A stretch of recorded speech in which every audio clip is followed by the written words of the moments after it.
Welcome into the Bobby Carpenter Show here on this Friday, December 19th. Big show, big day, college football playoff first round kicking off tonight.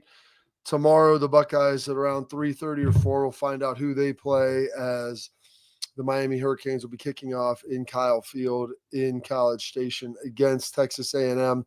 So the Buckeyes have been working Schlegs all week trying to get some things ready. They had their final big padded practice yesterday, getting after a little bit inside run, getting physical, keeping it moving, and everything. And as I was looking and trying to plan the stuff for this week coming up, we got Christmas, obviously. I don't even know what day that's on. Is that Thursday? That's what I'm thinking. No, Buckeyes, is that right? Yeah, Thursday's Christmas. Yep, it is. Yeah, I mean, you go to Texas, and I'm trying to figure this out, Schlegs. How Ohio State's going to the Cotton Bowl. You are from Texas. You're going to Texas for Christmas, but leaving before the game. Yeah. Going to a third location. Yeah. I don't understand why that. Non-disclosed location. Why are we not going to the game? Well, I mean, you know what? Here's why. There's travel plans that are done well in advance to be able to make things happen, Bob. It's called planning. But you knew that the Buckeyes would be playing that round of the tournament. People love you, Schlegs. They want to see you. But do you know that that's where they're going to go? I mean, not where, but you knew they would be playing in that round. Right. But you also have things that you plan well in advance that have to time up with other people's schedule. It doesn't always revolve around me and my schedule, Bob. And I know what they can do. I can watch that game from anywhere. But you're right, though. There is nothing like seeing it in person. You could make some memories with your family, taking your. And I made those last year when we did that run. We were in the Cotton Bowl versus Texas. I got some. I put them in the back pocket. Okay. And there'll be more to come. Who knows? Maybe I'll go to the next one, or maybe I'll go to the championship game this year, like I didn't go to the last year. I don't know. Yeah, you never know. All right, Buckeyes. But you just you just got to go with the flow. I was just looking at that. I'm like, you were leaving Texas 2 days prior to the game. When you're in Texas. So I guess that's true. You probably did make these plans a long time ago. And thank you. I'm happy you acknowledged that statement. It is, but I would have told my wife, bump it. We're staying here and going to the game. That would have been. And if you don't, you can go whatever, do what you want to do. I'm going to the game. Whoever wants to come with Dad and go to the game. Be a winner. The teacher's going to tell you that to go slow. Okay, he's a loser, but it's the fastest who get paid, Schlegs, and it's the fastest who get laid. Whatever Ricky Bobby's dad's name is, Mr. Bobby. And so that's who wants to go with Dad and go to the game. Buckeyes. I'm having the conversations right now in the house. Do I really have to go? I hate the snow. I hate that location. I'm just gonna. I don't want to go there. And I'm like, you know what? You don't want to go there. You don't want to spend time with family. Then guess what? You got a free ticket. Do whatever you want. I don't care.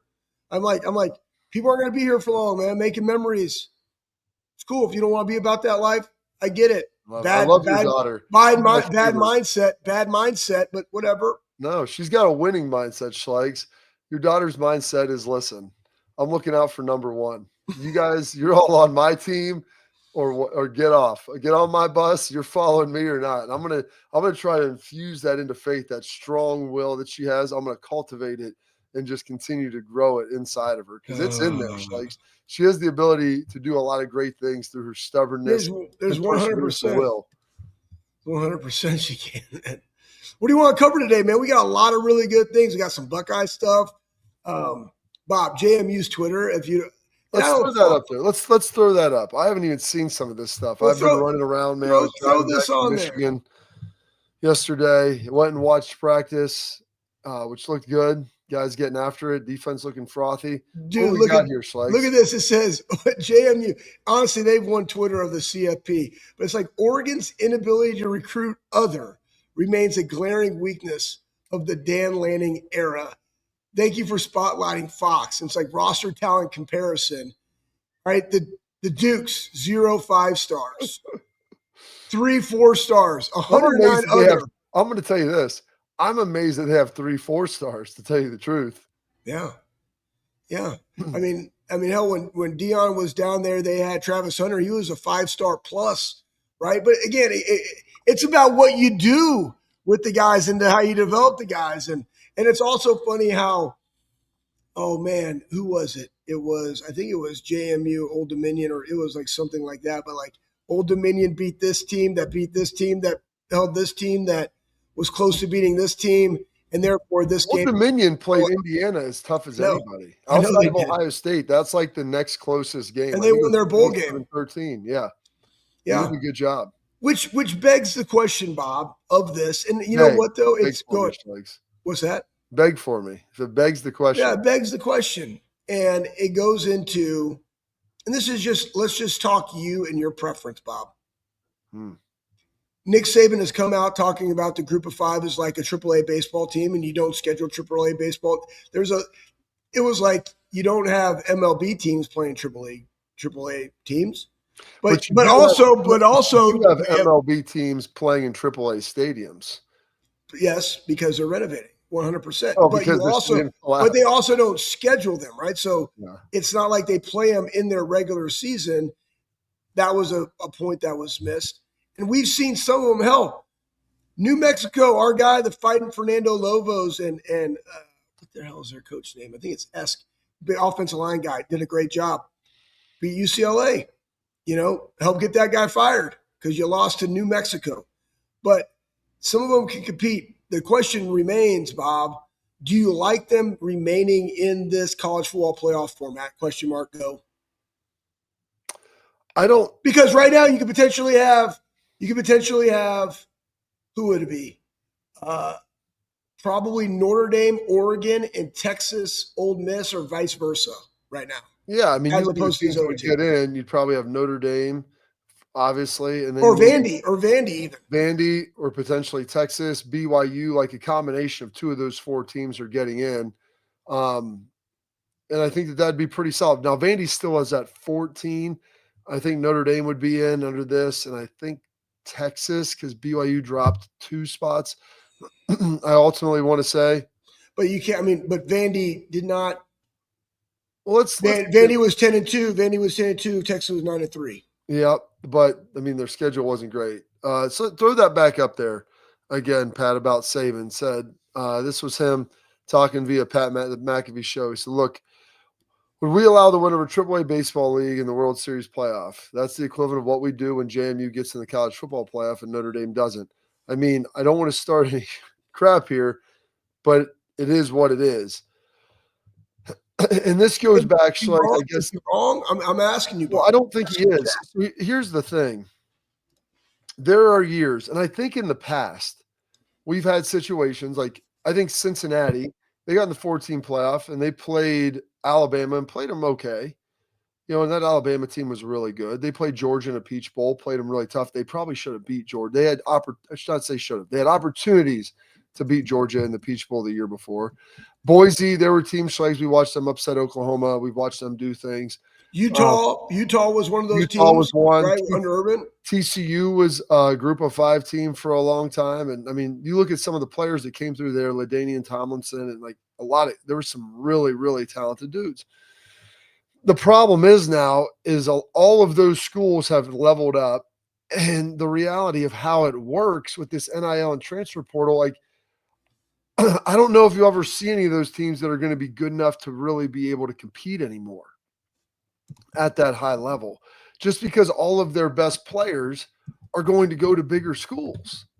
If they're good, Schlags, and you're thriving at a group of 5 school, you're getting poached and picked up. Like you look at a lot of Texas Tech guys, you get Indiana's guys. A lot of those guys came from JMU. Yep. Now you have the boomerangs that go back. That's probably how James Madison has a couple 4-stars, guys who go to a bigger school, don't have that much success, aren't getting on the field, and then probably after their sophomore year, maybe they've already transferred once before. Like boom, I'm going to go here where I know I'll play, and then all of a sudden they're able to develop because they're getting on the field and maybe the coaching situation's better, scheme fit, who knows what the reason, but they end up improving at that point. And so you have that as well. And I think that's a big piece of it. I don't mind the non-conference playing of schools like that. And we watched Ohio University play Rutgers really tough. beat West Virginia, and then play Ohio State pretty tough for about 2.5 quarters. Like, you've seen that happen. You watched Old Dominion play Indiana really tough in the non-conference. Like, there is no preseason in college football. So those games like kind of serve as that, where you can develop those young guys, and especially early in the season. Like, I love having one big non-conference game. I think that that's great. Then if you want to have two others that are, a Sun Belt, a MAC, whatever it might be, I'm not against that. It gets your team ready to go. It gets you a chance to see some of your young players. Those guys get to play. You get the extra home games if you're a big program and they do it financially. It makes sense for everybody to ultimately do it like that. So I'm not against the scheduling and playing of those in the non-conference. But as far as them having a chance to win, that's the problem, is you're putting teams in now that forget about winning a national championship, Schlegs. Like, do they even have a chance to win a game? And there was a time where that was true. I don't think that time is here anymore. And so I've talked about this. I love the bowl games. I love the content, man. Like, I'm going to sit around and watch all these bowl games over the next couple of weeks, have some drinks. Are you watching Kennesaw, Western Michigan? That's going on right now with Western Michigan up 14-0 in the first quarter. Are you watching that on the side TV, Bob? I'm not. I will have to put that on, but I'll be watching it here during the day. I'll put that thing on as soon as I start. Memphis, NC State later in the day at 2:30. Yeah, I'll sit there and watch that, and I'll have some drinks and observe. Like, oh, that guy came from this team. This guy came from that team, and have fun talking through all of that process. But I think that they should probably find a way to then have the Group of 5 tournament, and I would watch that, and that would be even more compelling and more fun. And you do home field sites for a couple rounds, and maybe just the semis and the finals are on location somewhere at a bowl game. But I think that that's probably where we are right now in college football. You want to see meaningful games and games of consequence. And I enjoy watching, some of these matchups and watching, Group of 5 schools play some of the mid-tier and lower level Power 5, Power 4 schools, and what those games look like and everything. And I think that that's all well and good. Here's a question for you. Do you make it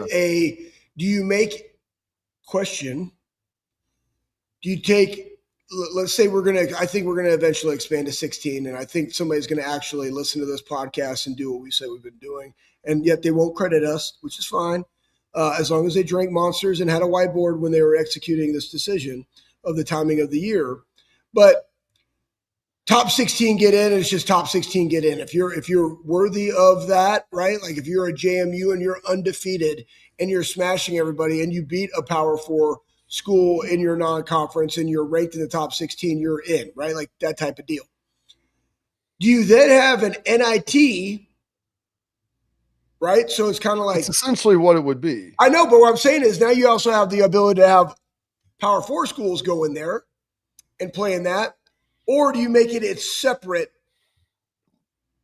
Group of 5, whatever you want to call it? It's a good question. Thank you. There's some schools that are in the Power 4 right now that probably don't have any realistic chance of ever winning a national championship under the current format. I agree with you 100%. So should they be able to compete in some sort of, like you said, NIT style format with Group of 5 schools and take some of those spots? I think it would be more compelling. I enjoy watching the smaller schools and see how, a Ohio University or a Western Michigan would play against a Purdue. I mean, I think they'd probably beat them. Now, Purdue's like an extreme example because they're so bad. But, you look at some of these different schools and you're thinking, okay, NC State. But yet they're in the Big Ten. That are going to share in the revenue that's generated from Ohio State, Oregon, and Indiana being in the college football playoff because you have to share the wealth, right? So you would think that they would have to have a standard. And again, I go back and I just ask these questions, Bob, because it makes you think. But what is going on, right? Like that's where you know what, Bob? I have clock integrity, and I want to put a pin in it because I got something else I want to come back to after this. It's another compelling question. How about that? You like that? I'm not even sure what you just said right there. I said I have clock integrity. We can, dude, I love it. Well, minus the L sometimes.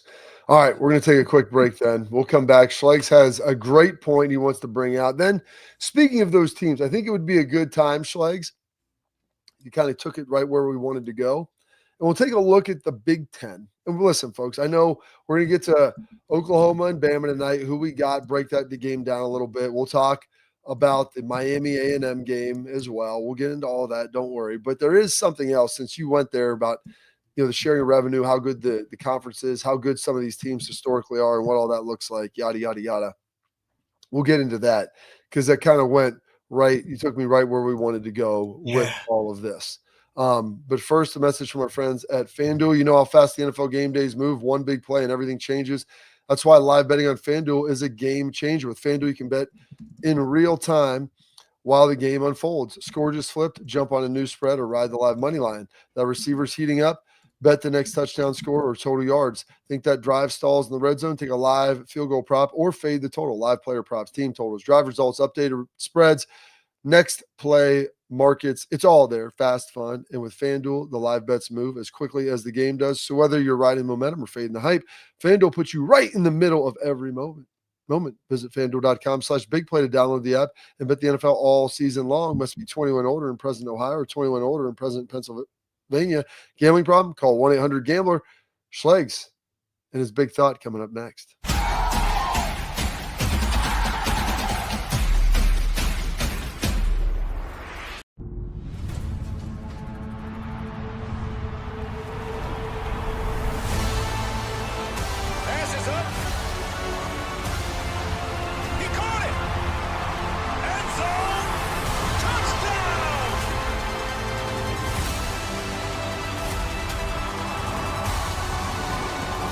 Customers bet $5 and get $300 in bonus bets if you win.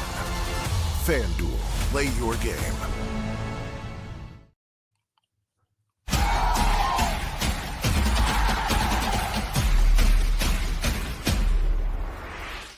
All right, Schlegs, let's hear it. Your big thought with your big brain. Hey, will you please put up the college football is the NFL, Pat, please? And here's why I'm saying all this. And this is the most ridiculous thing. But you know what? It's freaking here. Put it up, Pat. Mario Craver has inked a contract extension with Texas A&M. Yeah. The deal makes him the highest paid wide receiver in A&M history. What does that mean? NIL's been around for like 3 or 4 years.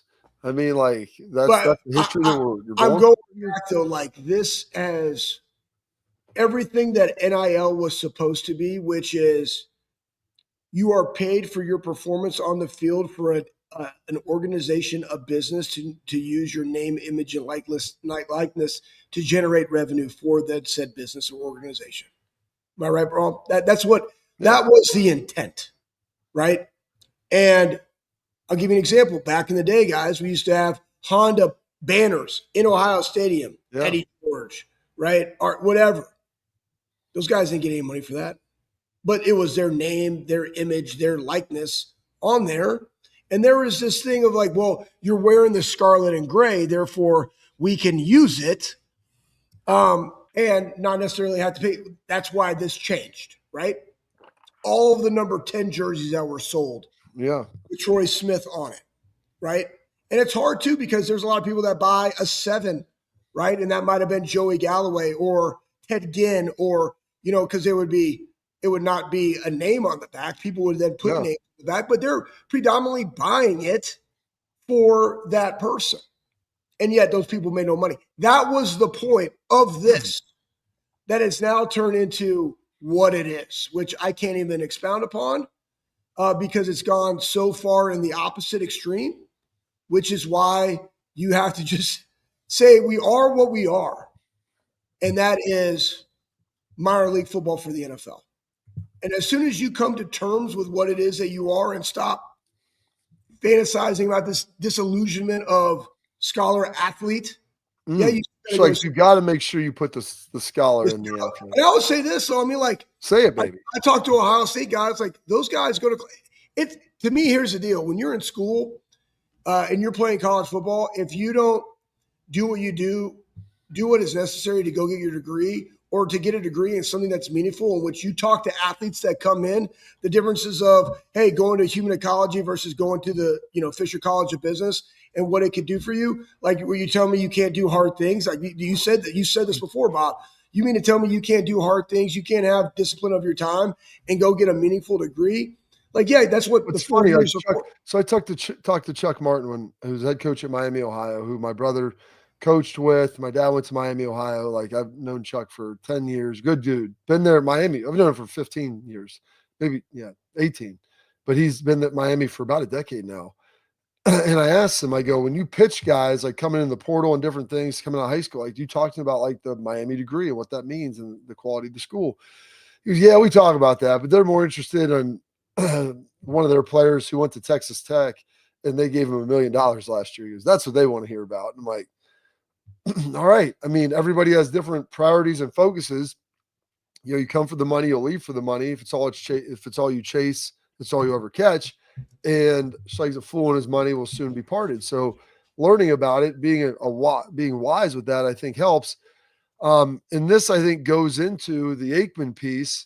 Yeah. You haven't got to. I was going to go somewhere else, but Troy being done with the NIL stuff, and you can scroll across, Pat, and he said, I gave money to a kid. I won't mention who it is. He was there for a year. He left after the 1 year. Didn't even get so much as a thank you note. And it's one of those deals where I'm done with it. You want to see UCLA win. It's your alma mater. But, at some point, like these guys, at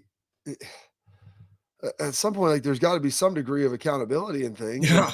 And, these guys, you're writing a check, and I guarantee you it wasn't a small one. It may have had 2 commas in it, to get it. I'm not here to speculate who it was, but I think he might be playing for Oregon now. I mean, Troy Aikman played quarterback at UCLA. Thinking of a guy that was there for a year and then ultimately left. I want to jump in on something you said. It starts with an A, starts with an ACK, and ends in accountability.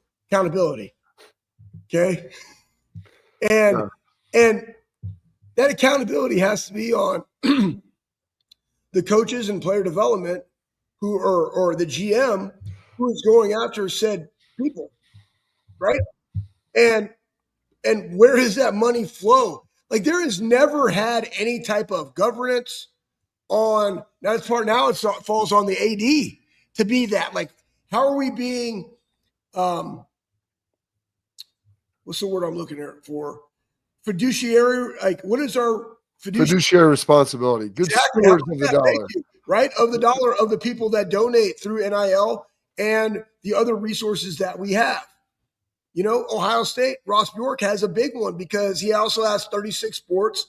How do you do that? How do you help the coaches that don't necessarily get NIL money to be able to go raise their own, which you and I have done for Nick Myers and so on and so forth, Bob? But, like, that is hard. But, like, who is watching that and holding those people accountable to making sure that we get the right guys? And I would say this. Say it, baby. It's not a broad stroke as to I'm gonna give you a 100% banger example. Oh, right. Bryson Rogers is a phenomenal young man. I have seen him. I've been around him on a daily basis when I was there. Bryson is somebody that absolutely goes really, really hard, has a great demeanor, and has done his very best while being here. He recently entered the portal. I believe he is from Florida. I would not be mistaken if Bryson is somebody that goes and transfers to a USF. That is not whatever he was able to make at NIL. I look at it as, how long was that guy here? Like, you recruited a kid that wanted to let the work before he made a decision to leave, and he is good enough to get college field time because he is good enough. It just might not be at Ohio State. So he is going somewhere else, but he was here. You've seen guys leave, but they've left after they have graduated and will go on and get a master's somewhere else and NIL, but have an opportunity to play, because when we're in the sport and we love the game, we want to play. So, like, that is a great example of somebody of, like, hey, you know what, you got, that's not a miss, because he stayed in the program, he added value to the program, and now he's moving on, and that's part of roster management on both sides for the player and the university. So that's a great example. But this one that Troy's talking about, And Bob, you remember too, when we had our scholarships, we wrote our people, like we knew who the people were that gave them. Remember that? Down. I remember. It was mostly the young players, and I don't know if you were here yet when we had. I know. I had to write a handwritten letter, and Tressel put up there in your letter, add these, make sure you hit on these nuggets, right? Like, what is your major? What are you doing? What are you interested in? How's football? Interested in eating wings at Roosters. I love to hunt, play golf with the key that they gave me from OSU Scarlet and Gray.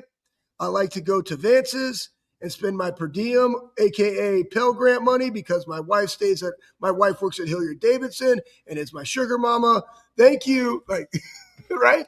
But we did that, and it was personal.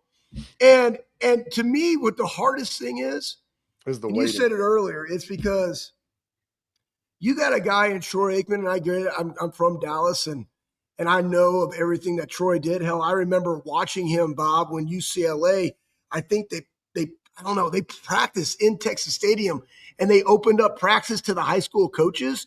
And I watched that with my dad. You remember watching, you're that old, watching Troy in college? Yeah, dude. Yeah. Amazing. I was late 80s. Yeah, I know. He went to Dallas, I think, in 89, so yes. But it was his senior year, and they were there for some reason, and I just remember my dad and I went and watched practice. But we grew up knowing it, and now it's kind of like just what we showed you before in that thing that you post on social media. It's like you want to be like you're in the NFL, but you're not in the NFL. You're a guy. They played Arkansas in the Cotton Bowl that year. That's amazing. Yeah, that's what it was. That. Well, hey, listen, I don't remember a lot, but I'm just kind of looking at his mug right here on the deal, and I was like, I do vividly remember, and my dad was like he's gonna, the Cowboys are gonna get him. He's gonna be elite here. I'm like, awesome, cool. I'm just like, So, anyways, I say all that to say this: we need some adults in the room that have to take everything into context and an understanding that are going to have to hurt some feelings, are going to have to lose some friends, and say this is what is needed for college football. And because right now this is not it. And it goes back to your point. There is a team, I believe, that's left out, aka Notre Dame, that could win a national championship. I think there is a way. We talk about the bowl games going away. No, football is the number one consumed sport in the United States. There is a place for it done the right way. And that group of five, though they have really good ones, I think it has to be earned to be in the top 16. And if they earn it, right? I remember my sophomore year at Air Force, we were top 15. We got beat by Notre Dame. But you look at the Boises that you mentioned and the Utahs, they go undefeated. Yes, you're in the tournament. You might be the 16th seed, playing the number 1 seed. But guess what? If you want it, buckle up, Buttercup, go beat them at home. Good on good. And you know this too, Bob. Sometimes those group of fives, like a JMU, right? Like a Tulane, if they're undefeated, they will get some of those guys. And the thing that's different with them, they can compete because they got some dudes. What they don't have is depth. And that's where you see those teams struggle sometimes at the end of the season or into a playoff, is because they got somebody that was of extreme importance that got hurt. And there is no way to fill that void, where if you're at Oregon, Ohio State, Indiana, Georgia, Alabama, Oklahoma, et cetera, list goes on, you have depth that can replace that. And that is the Schlegel Minute or 5. I love it. All right, we got to take a quick break. I got a lot of stuff I wanted to get to. We're going to have to get to Texas. Oh, he said break at 24. Hey, yep. Terrible clock integrity. Yep, that's all right, Schlegs. We had 4 delay games in there. We're going to break down that Miami A&M game, who we like to see, who we like, and then also take a look at this Oklahoma-Alabama game tonight. 2 big games in the CFP coming up here. First, XSport. Protection matters most with XSport mouthguards. My grill. Professional athletes designed by an NHL team dentist. XSport mouthguards are scientifically tested to help absorb those high-impact hits, protecting both your teeth and brain. XSport mouthguards feature 3 layers of advanced protection, including a patented use of carbon fiber. They custom Print that bad boy right to your grill with 3D printing technology for more protection, better performance, max comfort, and clear communication. Focusing on your game, not your gear. That's the key. Don't take chances with your safety. Visit exportguards.com/Bobby Day and save 15% on your order. Export, protect what matters most. College football playoff breakdowns coming up next.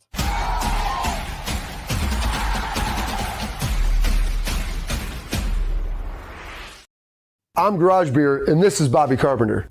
Garage Beer. Beer-flavored beer. Beef with an F? Okay, my bad. It's crisp and cool, and it doesn't taste like I'm Bobby Carpenter. I drink in garages because my wife says I don't belong inside. If you like a cold breeze on your bag, drink Garage Beer. It's American, and so can you. Garage Beer. Beer-flavored beer.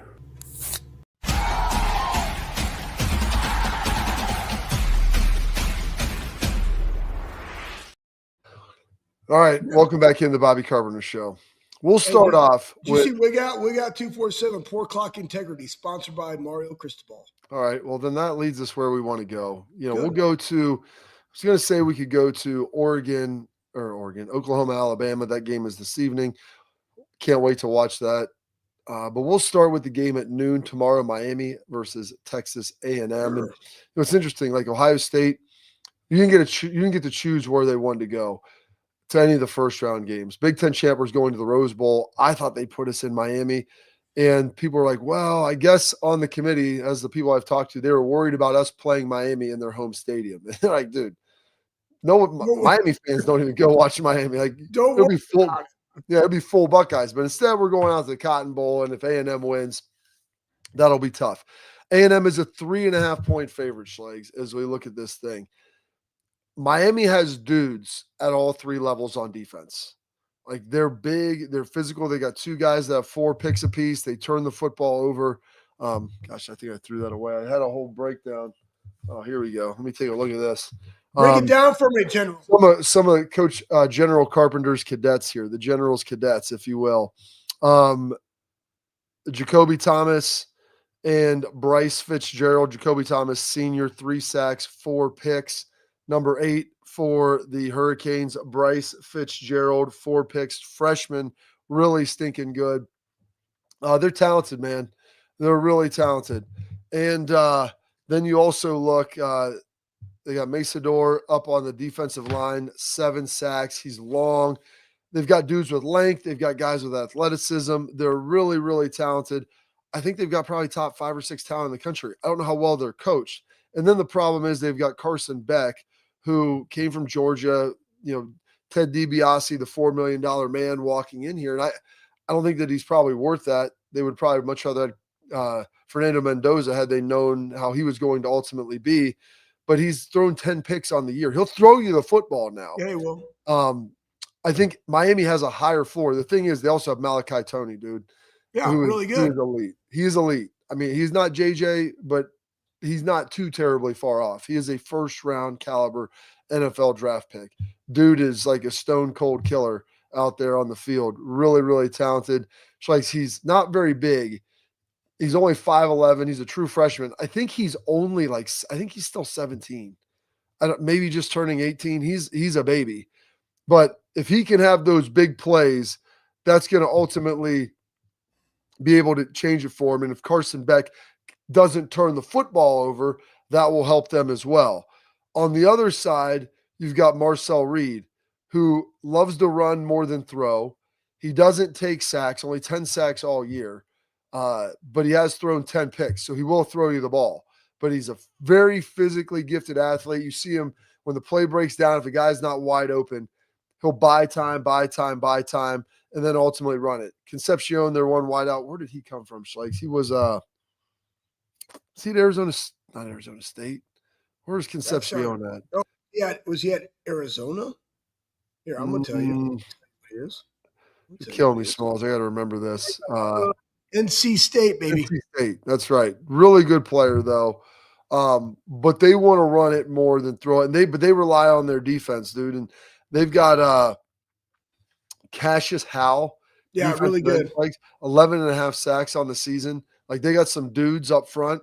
they're really well coached. They're long, they're fast, and really athletic. And that's one of the things this Ohio State offense is going to have to, either one of these teams, very fast, very athletic on the defensive side of the ball, will challenge them. And so you're going to have your dudes end up winning, and you're going to have to play really well on the offensive line to be able to handle them. Yeah, I will go with – here's the other thing too. When you're looking at just their stats, Bob, and yes, you said they want to run the football. The difference is in Miami, I think it is a lot – and I'm looking at this game in particular about the matchup of Ohio State. And who do you feel – like I feel that we could stop the run versus Miami and make them very one-dimensional, which then helps you guarding that speed on the perimeter from a defensive standpoint. The thing will be, how are we able to protect and also be able to run the football? Because these guys, like the leading rushers on their team are like 600-something yards. The stats between Reed and Beck are virtually the exact same. But they're very different players of how they're completely different. Right now, who has the one that has, in my opinion, the is more of a threat? And that's Reed with his ability to run. Like he's a glider. You can pull it down and go, man. So and that's a chain mover. And that's what you look at, the sustained drives of him being able to do that. So of those matchups, it's give or take. But I think, Texas A&M has a little bit more in the tank of what they're able to do of being able to move the sticks. I'm interested to see how A&M's defense can impact Carson Beck because, like you said, under pressure, he will throw it to you. Conversely, they got a lot of dudes on defense in Miami, man. They have played really fast. But this is an interesting matchup because both of them recently lost to SMU at home, is Miami, lost to Texas or on the road. Excuse me, both of them on the road. Here's the thing, A&M, if you watch that Texas game, A&M, they will they'll throw you the ball, or they'll blow coverages. They'll blow 100%. You go watch, Eli or Arch Manning, like they blew some coverages. Dudes are wide open, and they'll do it once or twice a game. So the question is, can you protect and can you capitalize find that guy and get it to him? For sure. And that's why this is an intriguing matchup of between the two. It really doesn't matter. I think that Texas A&M has the competitive advantage because they're playing at home, but both of these teams have been wildly inconsistent on the road. Out there on the road. Now Texas A&M is at home, but it's still the up and down. There were games where you thought Miami would take the bull by the horns. They didn't. Same with Texas A&M. Who is going to come out in this one to start it? And so again, I give a little bit of that edge to the home field, along with Elko and their staff of making sure they're ready. But guess what? That's why you play the game, and it's at noon, which it should be at night, but it's okay. That the noon I think helps. I think that helps Miami because Kyle Field is going to be rough. Miami doesn't play well outside the state of Florida. I think that's ultimately their downfall. I think A&M wins, and it's going to be a slugfest all the way. It'll be, to quote Mavericks legs, it'll be a dogfight all the way home in the Cotton Bowl. So we'll see what happens there. I think that's where it goes. Both teams obviously are going to be good, but that's what the playoff is all about. We're going to take a quick break. We'll break down the other game and give a little Buckeye NFL news as well. First, tell you about our friends at Backer, BCKR.com, elite fan gear. Go check it out. They've got some unbelievable deals. They got some great stuff going on now, new products, new SKUs. Go make sure you see it. They've got other teams outside of Ohio State, but listen, buy Buckeye gear for the ones that you love in your crew, friends, family, whatever it is. Hats, winter gear, cold gear. It's got all the function and features you want. It looks great, feels even better when you're wearing it. Use promo code all caps Bobby for an extra 10% off at checkout. And right now you get free shipping on everything. BCKR.com. They're blowing up, taking the college football landscape by storm. So go check them out. All right, we got our headlines, the other game, and some Buckeyes in the NFL news coming up next.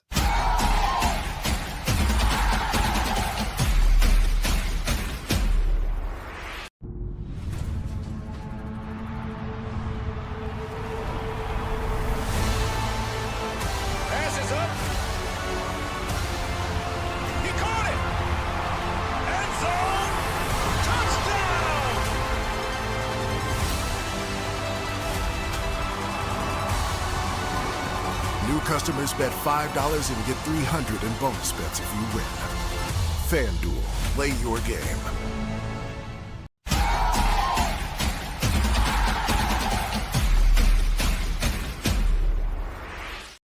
All right, welcome into the Bobby Carpenter Show, Schlegs. And as we take a look at this, now we're going to position ourselves going to Norman, Oklahoma, where you will have the Alabama Crimson Tide going there. Schlegs, Alabama has lost the last two to Oklahoma this year and at the end of last season. I think it's been nearly 20 years since they've lost 3 straight games to any opponent. So they've got that working in their favor, but this one's going to be in Norman, and it's going to be loud. The earlier one this year where they lost was in Tuscaloosa. Yep. I'm guessing John Mateer's thumb is going to be the best that it's probably been in the last 6 weeks. As long as he's been sitting on it, it's going to be fine working out those muscles. And here's the deal in this game. I go back and I just think you're at Oklahoma. It's going to be fever pitch. I'm from Texas. I know what Sooners are. It's going to be super juicy tonight. It's a Friday night. Alabama's inability to run the football is the biggest thing in this game because that helps you control the clock, puts a lot of pressure on Ty Simpson. And we're going to see how injured is Ty Simpson in this ball game. And then you have a defense that is a top 5 in the country that will get after you, has kept them in a lot of their games, by the way. How is that going to impact when you hit him? And you know this, Bob, if you have a quarterback, the number one thing Haycock would tell us, right, affect the quarterback. And if he's coming in banged and bruised, guess what? Hit him some more every single time. Almost like the longest yard, like the first play of the game when the Mean Machine, like all they did was just jump kick and, brass knuckled like the prison guards. Like that's kind of what you got to do to them when you get an opportunity within the framework of keeping it legal. Yeah. So we'll see what John Mateer can ultimately do. Do you think they're going to be able to do it? I mean, like I'd be if they start running the ball. Like Alabama, to me, we got a game, guys. Alabama hadn't been able to run the ball in the last 6 weeks. This is the worst that they've been a while. Like their rushing numbers, like $127 they average, but a lot of that's inflated from some non-conference games and weaker competition earlier in the season. They've struggled mightily here down the stretch, being able to do that. And in doing so, it puts a lot of pressure on Ty Simpson. You put yourself in a lot of 3rd and longs. You get to see a lot of crazy, exotic pressures and looks and coverages. It's hard to overcome that. And it's going to be loud in Norman. I'm not saying that they can't. And a lot of it's going to come down, I think, which of these quarterbacks makes the less critical mistake. In the first game, Ty Simpson threw a pick 6 early on, and that turned out to be really the difference in the game. Can he avoid the turnovers, big sacks, interception, strip sack, whatever it might be? All of that is going to be in there. This Oklahoma defense, I know, will get after him. Can the Oklahoma offense, is Johnny Mateer healthy enough? Can they move the football? Can he look more like he did the first 4 games? I like Oklahoma to win this. I don't think it's very high scoring. I think it does push the over. I think it's in the low 40s. I think both of these teams exist in the mid 20s. But we'll ultimately see how it breaks tonight, and it should be an unbelievable environment in Norman, Oklahoma. Wanted to get to this first. So this is a pretty darn impressive stat. As we start, where the heck is most NFL games with 50-plus rushing yard touchdowns. And our guy, Old Dog Trey, has done an amazing job with New England here. Frederick effing Chopin. Yes, Old Dog Trey. Most games with 50-plus touchdown runs in NFL history. I mean, having a 50-yard touchdown run in the NFL is amazing. Having 2 in 1 game is really hard, and that's why there's only been 2 other players who have done it. Saquon Barkley did it. Chris Johnson did it. Trey's done it in 1 season. And so if he can somehow find a way to do that again, like that would put him alone. But that means you have to have elite speed and breakout ability. Chris Johnson, 4.2 guy. Saquon Barkley, obviously an amazing dude. And then with this, Chris Johnson. Nobody knows today how good Chris Johnson was. I mean, dude was amazing. He had over 2,000 yards with Tennessee. Was so good. Played at UCF. Speaking of that, Schlegs, like small school guys, like that dude would not have finished at UCF now in this. And then pull up the rookie of the year stats. Henderson or Abuka, they have the top 2 odds to be able to win Rookie of the Year. So it's probably going to go to a Buckeye. We'll see who finishes the strongest here down the stretch in 2025. All right, we'll get a couple questions for you in Tailgate Talk, so fire those away in the chat, and we'll get to them here when we get back on the Bobby Carpenter Show.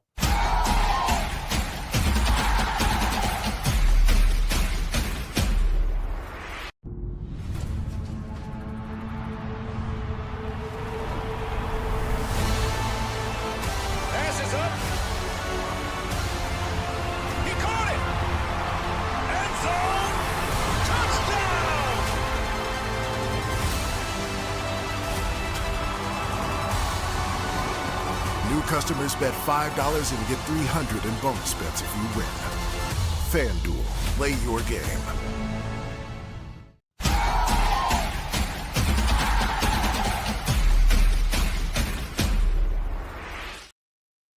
Now we're in our Tailgate Talk, answering the questions that you guys throw out there. I mean, people want to know who you're taking tonight. I've got Bama tonight. You got Bama? You got Bama winning? Not Bama. I mean, I got Oklahoma tonight over I got Oklahoma as well. Who else do you got? And then I've got A&M over Miami. I think I have that as well. I feel a little – I just can't imagine Miami overcoming ultimately the environment that is there. It's all predicated upon how well does Carson Beck play.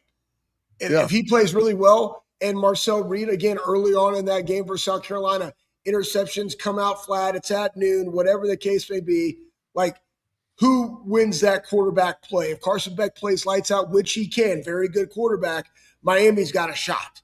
But if he doesn't, no, A&M. All right. Who else you got? What's the next one? JMU, Oregon, go. I think Oregon covers. I think they win big. JMU might put together one drive. They run the ball a lot, but they're not going to be able to run it consistently against Oregon. I think Tulane keeps it within the number. I don't think that they win, but the line is 17. I think it has ticked down a little bit because I think there's a stat where teams that play without their head coach, they only cover 42% of the time. Ooh, and they played already this year. It's in Oxford. I don't think it feels all that close, but I do think that they ultimately cover the 17.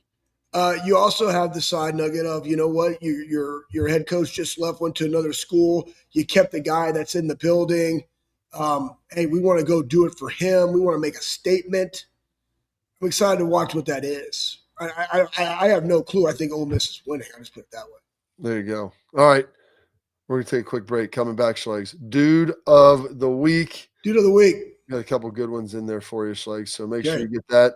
And departing thoughts and side nuggets here on this Friday before Christmas.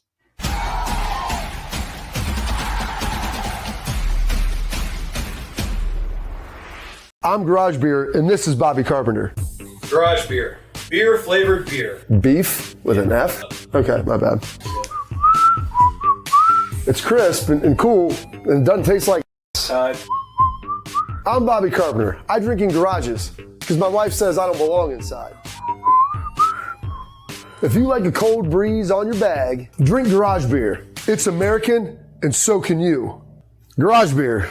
Beer flavored beer.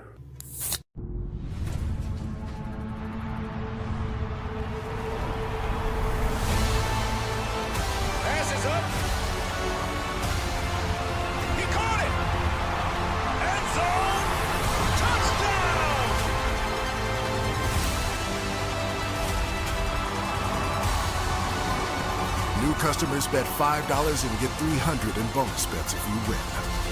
FanDuel, play your game.